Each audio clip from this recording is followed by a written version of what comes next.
Tatlo lang daw ang pamamaraan para yumaman. Manahin, pakasalan, and spend less than what you earn and invest the difference. Ngunit, sa spending less than what you earn and investing the difference, lalo na sa pag-aasawa, pinagtatalunan ang pera. Kaya't naniniwala kami sa sinasabi ni Father Jerry Orbos na ang pag-aasawa sa Pilipinas ay sumusunod lang sa mga kanta ng simbahang Katolika. Kapag bagong kasal, ang kinakanta nila ay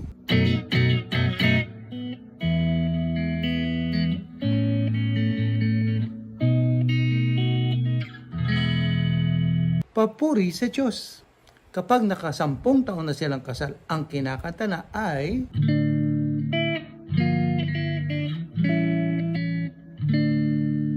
Panginoon, maawa ka. Kapag naka 25 years ng kasal, naku, galit na si Mrs. Kemister. Kinukulam na niya kasi laging umagang uwi at amoy chiko pa. Haharapin niya si Mr. at kakantahin ang